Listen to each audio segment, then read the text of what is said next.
ইজতেমা ময়দানে যারা হামলা ও হত্যাকাণ্ড ঘটিয়েছে তাদেরকে আটক করেছে বাংলাদেশ সেনাবাহিনী। বিকেলে আন্তঃবাহিনী জনসংযোগ পরিদপ্তর ISPR এর এক সংবাদ বিজ্ঞপ্তিতে এই তথ্য জানানো হয়। আর এ বিষয়ে খোঁজ খবর রাখছেন আমাদের সহকর্মী মনিরুল ইসলাম। মনির, গ্রেফতারের যেই তথ্য আছে আমাদেরকে একটু আপডেট জানাবেন, কি আদ্যপান্ত?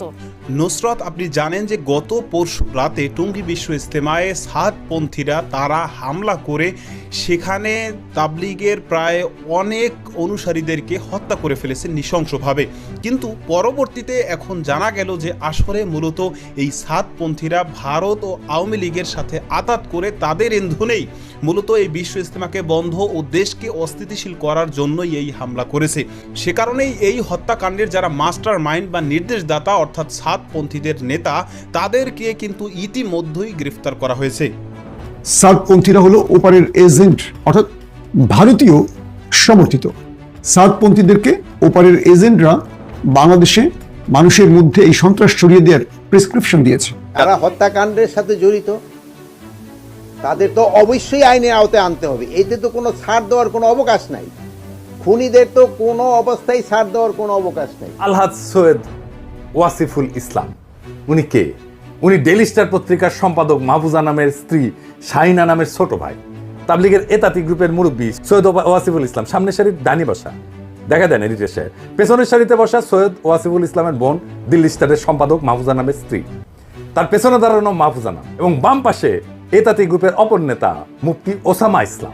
এই বছর যে কোনো মূল্যে টঙ্গী মাঠে আমরা ইজতেমা করব, এই দাবিটা নিয়ে। আসলে এরা নিজেদের এজেন্ডায় কাজ করতেছে না, অন্য কোন শক্তি যারা বাংলাদেশ এবং ইসলামকে বিপন্ন করতে চায় তারা এদের সাথে যুক্ত হয়ে অথবা এদেরকে দিয়ে তারা দেশ এবং ইসলামের বিরুদ্ধে একটা যুদ্ধ চাপায় দিতে চাচ্ছে।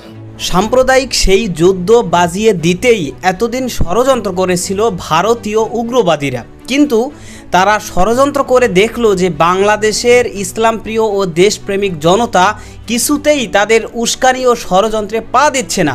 সে কারণেই এবার সেই ভারত এবং আওয়ামী লীগ তারা এই সাদপন্থীদের সাথে আতাত করে তাদের মাধ্যমেই মূলত এই টঙ্গী বিশ্ব ইজতেমায় হামলা করিয়েছে। তবে এতদিন এই সাদপন্থী সন্ত্রাসীরা তারা সাধারণ মানুষদেরকে তাবলিগের দাওয়াতের ৯-৬ বুঝ দিলেও এইবার যখন তারা টঙ্গী ইজতেমায় হামলা করে একাধিক তাবলিগের অনুসারীদেরকে একেবারে নৃশংসভাবে কুপিয়ে হত্যা করে ফেলেছে, এইবার কিন্তু তাদের আসল মুখোশ উন্মোচন হয়েছে যে তারা আসলে আওয়ামী লীগ ও ভারতের ইন্ধন ও ষড়যন্ত্রেই মূলত বাংলাদেশে এই বিশ্ব ইজতেমাকে বন্ধ করা এবং বাংলাদেশে একটা অস্থিতিশীল পরিবেশ তৈরি করে ধর্মীয় এক সাম্প্রদায়িক দাঙ্গা বাজিয়ে দিয়ে বাংলাদেশকে ভয়াবহ বিপদের মুখে ফেলতেই তারা কাজ করছে। যে কারণেই এবার টঙ্গী বিশ্ব ইজতেমায় হামলা করায় সেই হামলায় যারা মাস্টার মাইন্ড ছিল অর্থাৎ সাদপন্থী খুনি যারা মূলত এর আদেশ দিয়েছে তারা ইতিমধ্যেই হাতে নাতে ধরা পড়েছে।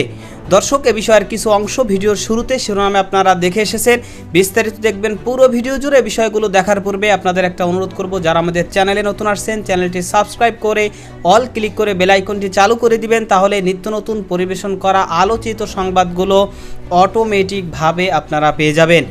দর্শক, চলুন আমরা দেখব যে এইবার এই সাদপন্থী খুনি সন্ত্রাসী মাস্টার মাইন্ড নেতারা যে হাতে নাতে ধরা পড়েছে সেটা আমরা দেখার পূর্বে প্রথমে আমরা একটু দেখে আসি যে এই যে সাদপন্থীরা আওয়ামী লীগ এবং ভারতের সাথে আতাত করে ভারত এবং আওয়ামী লীগের ইন্ধনেই মূলত এই হামলা করেছে এবং তাদের মিশন নিয়েই মূলত তারা কাজ করছে। এ বিষয়ে অত্যন্ত গুরুত্বপূর্ণ কিছু তথ্য দিয়েছেন পিনাকি ভট্টাচার্য। তো তার প্রতিবেদন থেকেই আমরা এই তথ্যগুলো জেনে এরপর ওই বিষয়টা দেখব। ধৈর্য ধরে একটা লাইক দিয়ে ভিডিওটি দেখতে থাকুন এবং আপনার মতামত কমেন্টে লিখতে থাকুন। বিশ্ব ইজতেমার মতো সুবিশাল দুনিয়ার দ্বিতীয় বৃহত্তম মুসলিম সমাবেশকে ধ্বংস করার পরিকল্পনা শুরু হয় ওয়ার অন টেররের প্রজেক্ট হিসেবে। এই কাজে প্রত্যক্ষভাবে হাত লাগায় ইন্ডিয়া, আর ইন্ডিয়ার বাংলাদেশের সকল লেসপেন্সার আওয়ামী লীগ, ডেইলি স্টার এবং প্রথম আলো। আমি স্পষ্টভাবে দেখাই দেব তাবলিগ জামাতের এই দুই গ্রুপের মধ্যকার দ্বন্দ্ব বিরোধের পিছনে প্রত্যক্ষভাবে রয়েছে ইন্ডিয়া। কিভাবে? তাবলিগের ভেতরে যাদেরকে জুবায়েরপন্থী বলা হইতেছে সেইটাই তাবলিগের মূলধারা। সেই পক্ষের সাথে আছেন বাংলাদেশের কওমি, দেওবন্দি, হেফাজত ঘরানার অর্থাৎ মূলধারার আলেম সমাজের প্রায় সকলেই, এবং তাবলিগের সাথে সংশ্লিষ্ট সাধারণ জনতার বৃহৎ সংখ্যাগরিষ্ঠ অংশ।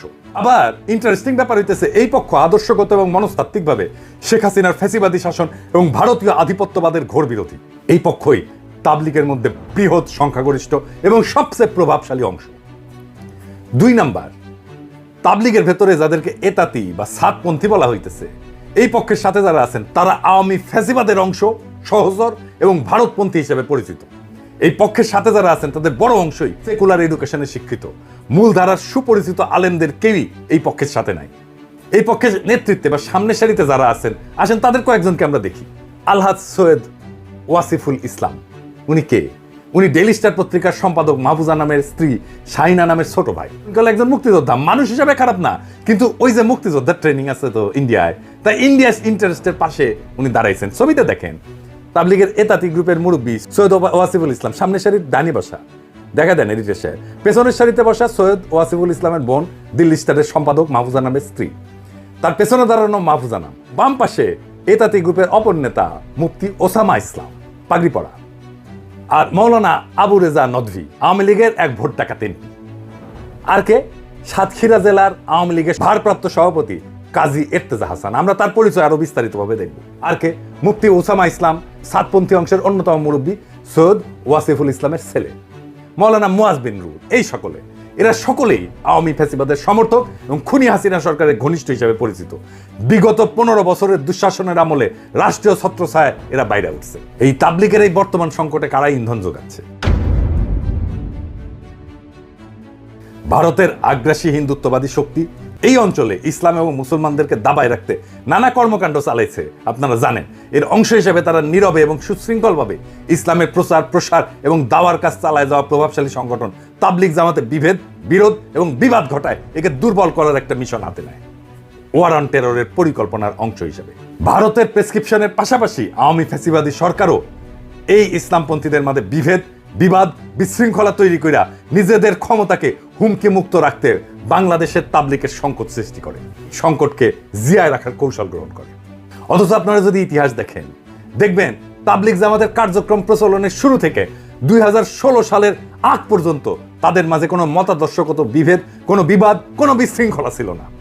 2016 সালের পর থেকে এই বিভেদ শুরু হয় এবং এরপর থেকে ভারতের প্রেসক্রিপশন আর আওয়ামী লীগ তার নিজস্ব শক্তিকে এই বিভেদ তৈরিতে নিযুক্ত করে। আর বর্তমানে ফ্যাসিবাদের পতনের পরে তাবলিগের সংকট আরো গভীর হয়েছে। কেমনে? কারণ এইটা হইতেছে তাবলিগ লীগ।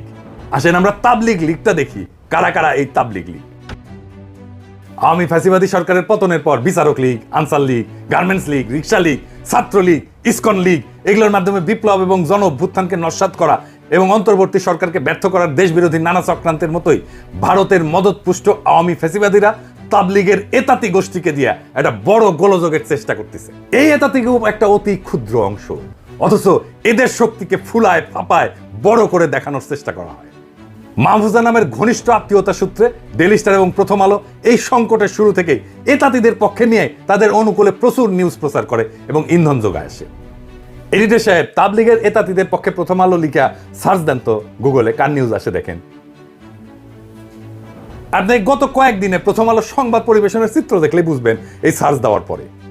আমি আর বিস্তারিত গেলাম না। মজার বিষয় হচ্ছে প্রথম আলো, ডেইলি স্টার, কালের কণ্ঠ, বাংলাদেশ প্রতিদিন, যুগান্তর, কালবেলা, এই সমস্ত পত্রিকা আলেম ওলামা সহ ইসলামপন্থীদের সংবাদের প্রকাশ বরাবর এড়ায় গেলেও 2017 সালে তাবলিগের চলমান সংকটের শুরু থেকেই এতাতি গ্রুপের পক্ষ নিয়ে নানা ইন্টারেস্টিং নিউজ করে আসতেছে।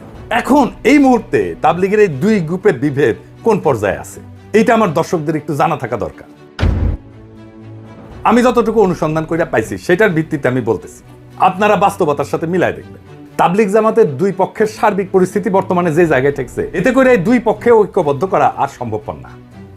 কারণ এক পক্ষে যারা নেতৃত্বে আছেন তারা হইতেছেন মূল ধারার আলেম সমাজ এবং অন্য পক্ষের নেতৃত্বে যারা আছেন তারা হইলেন আওয়ামীপন্থী জেনারেল শিক্ষিত। এই আওয়ামীপন্থী অংশকে নিঃশর্ত সমর্থন যোগাচ্ছে প্রথম আলো, ডেইলি স্টার সহ ভারত বান্ধব মিডিয়া সমূহ। কারণ সাধারণ মুসল্লি এদের সাথে নাই বললেই চলে, এদেরকে জিয়ায় রাখছে প্রথম আলো, ডেইলি স্টার সহ ভারতপন্থী মিডিয়াগুলো।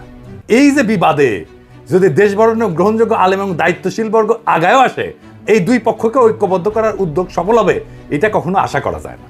কারণ এটা তো বুঝলেন যে এই বিভেদ বা বিবাদটা চাপায় দেওয়া আধিপত্যবাদী হিন্দুত্ববাদী শক্তি এই বিভেদটা চাপাই দিছে। এই এরতেজারে 3rd ডিগ্রি দেওয়া উচিত এক্ষুনি। তারে তো হাসিনাই ধরেছিল, ওই মামলা আজকে ওরা প্যাকেট করেন। এই ভিডিও যাওয়ার পরে যারা বিভ্রান্ত ছিলেন সাধারণ মুসলমান সমাজ তারা সরে যাবে এই এরতেজাদের পিছন থেকে, অনেক বিষয় ক্লিয়ার হয়ে যাবে। এখনই সময় ইন্ডিয়ান ষড়যন্ত্রকে প্যাকেট করে দেওয়া পুরাপুরি। আমাদের তো তাবলিগকে রক্ষা করতে হবে, আমাদের সেই আগের ঐতিহ্যকে ফিরে আনতে হবে। এর বাইরে যদি ডাইরেক্ট অ্যাকশনে না যান তারও পথ আছে।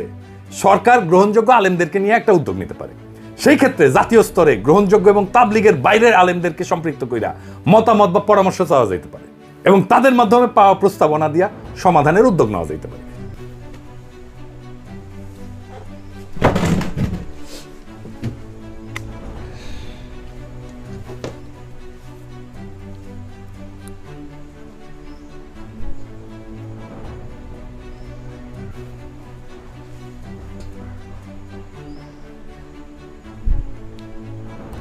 সাতপন্থী সন্ত্রাসী খুনি এই যে মুয়াজ বিন নূর, ওসামা সহ আরও যেই সমস্ত সন্ত্রাসী সাতপন্থীরা রয়েছে তারা এইবার কিন্তু ধরা পড়বে। কারণ এইবার তারা যেই কাজ করেছে, অর্থাৎ তাবলিগের অনেক মানুষকে যে নৃশংসভাবে হত্যা করেছে, এই হত্যাকাণ্ডের ব্যাপারে সরাসরি স্বরাষ্ট্র উপদেষ্টা তিনি নিজেই কিন্তু বলেছেন যে যারা এই হত্যাকাণ্ডের সাথে জড়িত তারা কোনোভাবেই ছাড় পাবে না, তাদেরকে অবশ্যই গ্রেফতার করা হবে এবং গ্রেফতার করে তাদেরকে অবশ্যই বিচারের মুখোমুখি করা হবে। কারণ আপনারা জানেন যে এই যে বিশ্ব ইজতেমার টঙ্গী ময়দানে সেখানে ওলামা একরাম ও তাবলিগের অনুসারীরা তারা সেখানে মূলত বিশ্ব ইজতেমার প্রস্তুতি নিচ্ছিল এবং প্রস্তুতিমূলকভাবেই তারা সেখানে অবস্থান নিয়েছিল। কিন্তু ঘটনাক্রমে এই মাঠে পুনরায় এই সাতপন্থীরা ইজতেমা করতে চাইছিল, কিন্তু প্রশাসনের পক্ষ থেকে বৈষম্য বিরোধী ছাত্র আন্দোলন সহ মামুনুল হক সহ ওলামা একরামদের পক্ষ থেকে তাদের সাথে একটা সমঝোতার মাধ্যমে তাদেরকেও বিশ্ব ইজতেমার জন্য বা তাদের কার্যক্রম করার জন্য একটা সময় দেওয়ার কথা আলোচনা চলছিল।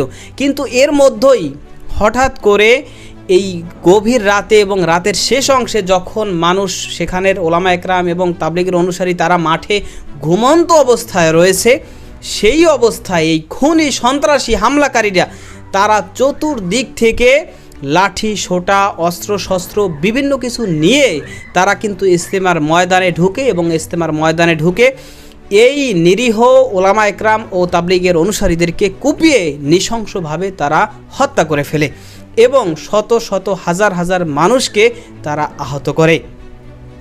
তো এই ঘটনা একেবারে স্পষ্ট যে তাদের যদি মূল উদ্দেশ্য থাকতো যে তারা বিশ্ব ইজতেমা করবে বা তাদের কার্যক্রম চালাবে, তাহলে যেহেতু প্রশাসনের পক্ষ থেকে বা ওলামা একরামদের পক্ষ থেকেও গ্রিন সিগন্যাল দেওয়া হয়েছে, সে কারণে তাদের কিন্তু তখন যদি উদ্দেশ্য ঠিক থাকতো তাহলে কিন্তু তাদের কথা ছিল যে তাদের সাথে আলোচনার মাধ্যমে মূলত তাদের সময় নেওয়া এবং সেভাবে তাদের কার্যক্রম চালানো। কিন্তু তারা সেই আলোচনা করার কথা বলে এর মধ্যেই তারা হুট করে এই সাদ সাহেবের অনুসারী যারা সন্ত্রাসী খুনি রয়েছে এদের মাধ্যমে মূলত এই যে হামলা করে যে অনেক মানুষকে তাবলিগের অনুসারীদেরকে যে হত্যা করে ফেললো এবং শত শত হাজার হাজার মানুষকে আহত করে ফেললো এবং এই বর্তমানে যে পরিস্থিতি সেখানে বিরাজমান করছে 144 দ্বারা জারি, না কোনো সভা না কোনো সমাবেশ কোনো কিছু কেউই করতে পারবে না।